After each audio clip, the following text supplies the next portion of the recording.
Ashama harka fuune akkam jirtu kabajamtoota daawwattoota Gullallee Miidiyaa Niitoorki. Oduu keenya kan guyyaa irraa qabannee jirra. Oduu dubbisuun kan isin faana turu ana Boonnoo Waabeekooti. Duraan dursaa hangafoota oduu. Shawaa lixaatti waraanni bilisummaa Oromoo loltoota PP barbadeesse. Naannoo Tigraay wal waraansa kaaba Itoophiyaatti waggaa 2 tureen loltoota ishee wareegaman yaadachuuf gadda guyyaa 3 turu labsitee jirti.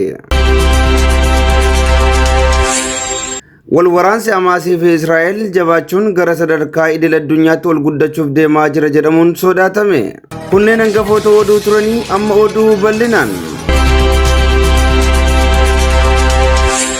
Shawaa lixaatti waraanni bilisummaa Oromoo loltoota PP barbadeesse. Godina Shawaa lixaa aanaa Adaa Bargaatti gootichi waraana bilisummaa Oromoo haleellaa saffisaa diina irratti baneen loltoota PP barbadeessee jira. Waraanichi lola isaa dheeraaf tureen loltoota PP itti marsuun miseensonni isaa biraan akka hin barbaanneef karaa itti cufe amartii keessa galchuun boodarra barbadeessee jira. Waraanni mootummaa PP loltoota ishee Shawaa lixaa jiran sakatta'insa waraana bilisummaa Oromoof bobbaaftee turte. Haaluma kanaan gootichi waraana bilisummaa Oromoo haxxee hidhuun isa haleelee jira. Aanaan Adaa Bargaa bakkoota waraanni mootummaa yakka waraanaa fi daguggaa sanyii uummata Oromoo irratti raawwatu keessaa isa tokko. Waraanni bilisummaa Oromoo naannoo sana socho'u jala deemtuuwwan loltoota mootummaa kana haleeluun barbadeessee jira. Lola kanaanis meeshaalee waraanaa salphaa fi garee hedduu booji'ee jira. Waraanni bilisummaa Oromoo zoonilee waraanichaa hedduu keessatti diina Oromoo balleessuu barbaadu PP fi harcaatuwwan Amaaraa faannoo uummata irraa qolachaa jira. Naannoo Tigraay waraana kaaba Itoophiyaa waggaa 2 tureen loltoota ishee wareegaman yaadachuuf gadda guyyoota 3 turuu labsite. Naannoo Tigraay waraana kaaba Itoophiyaa waggaa 2 tureen loltoota ishee wareegaman maatii fi firoottan isaaniitti himaa yaadachuuf guyyaa gaddaa guyyaa borii irraa eegaluun labsitee jirti. Magaalaa Maqalee keessatti sirni wareegamtoota yaadachuu fi kabajuu bifa adda addaan gaggeeffamaa jira. Waraana kaaba Itoophiyaatti waggoota 2f mootummaa federaalaa fi humnoota Tigraay gidduutti gaggeeffameen loltoonni 100,000 lakkaa'aman lubbuu dhabuun isaanii ni yaadatama.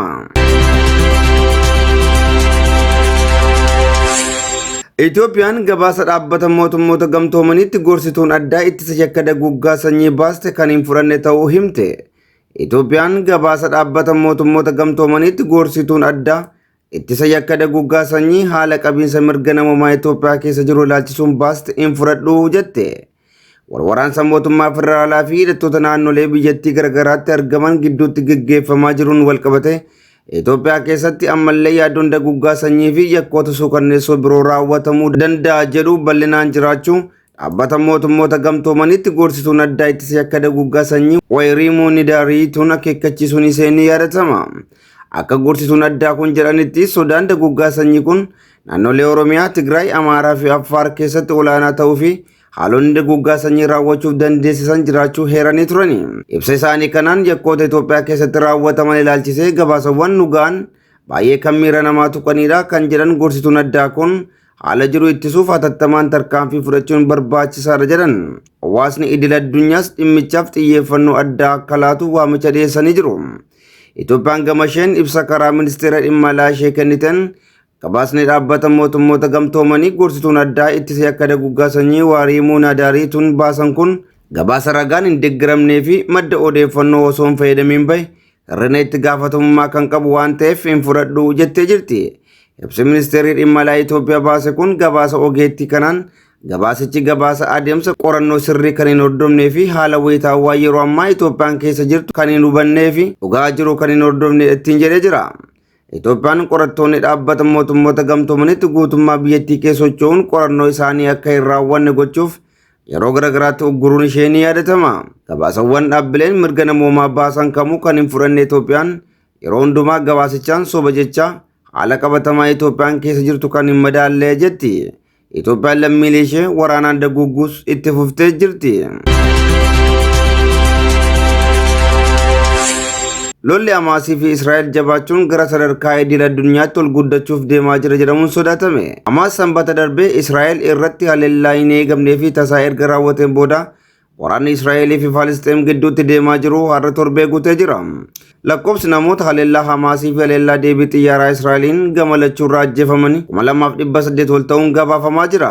Akka odeeffannoon Israa'el baaf ibsutti lakkoofsi namoota haleellaa Hamaasiin ajjeefamanii 1300 akka ta'ee fi namoonni 3300 ol haleellichaan madaa'us himtee jirti.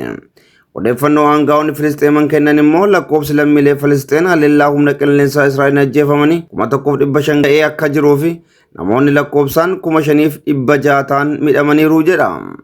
Ragaan dhaabbata mootummoota gamtoomanitti dhaabbata dhimma godaantota irraa argame immoo haleellaa humna qilleensaa Israa'el raawwatteen namoonni lakkoofsi isaanii 4238 ta'an Gaazaa irraa buqqaaniiru jedhee jira. Israa'el guyyoota itti aanan keessatti hojii waraanaa hammaan baay'ee ta'e gara Gaazaa keessattuu gara kutaa kaaba biyyattiitti bobbaasuuf qophaa'aa akka jirtu himte. Israa'el lammiileen Filisxeem kaaba Gaazaa keessa jiraatan sa'aatii 24 keessatti naannicha gadi dhiisaa baay'achuun seenii yaadatama. Kun immoo lammiilee lakkoofsaan miliyoona tokko ta'an qe'ee isaaniirraa buqqisuu malus jedhamaa jira. Dhaabbanni mootummoota gamtoomanii hojiin Israa'el kaaba Gaazaa qulqulleessuuf raawwachaa jirtu kun rakkoo namoomaa hammaataa fiduu danda'a jechuun akeekkachiiseera. Hoogganaa fi dureen waraana Hamaas Birgeedar Alqaasim weerara humnoota waraanaa lafoon Israa'el raawwachuuf jirtu qolachuuf ga'umsa guutuu qabnas jedheera. Dhaabbanni Human Rights Watch Israa'el duula waraanaa Gaazaa fi Libaanos keessatti raawwatteen rasaasa foosforasii adii fayyadamte jechuunis himateera. Ministeerri dhimma alaa Iraan Hussein Amir Abdullaahiin Israa'el Gaazaa haleeluu kan itti fuftu yoo ta'e waraanichi kutaalee garagaraan bifa haaraan banamuu danda'as jedhaniiru. Xiyyaaronni waraanaa Israa'el sanbata darbeerraa eegaluun bombiiwwan 6,000 Gaazaa irratti kan darbatan yoo ta'u, hanjoonni kunneen ulfaatinni isaanii toonii 4,000 akka ta'e dubbii himaa waraana Israa'el himaniiru. Hamaasis haleellaa rooketii Gaazaa irraa gara magaalota Israa'el adda addaatti taasisuu itti fufee kan jiru yoo ta'u, hanga ammaatti rookettota 60,000 lakkaaman gara Israa'elitti dhukaasee jira. Gama biraatiin Israa'el buufata xiyyaaraa Sooriyaa Damaasqoo jiru haleeltee jirti.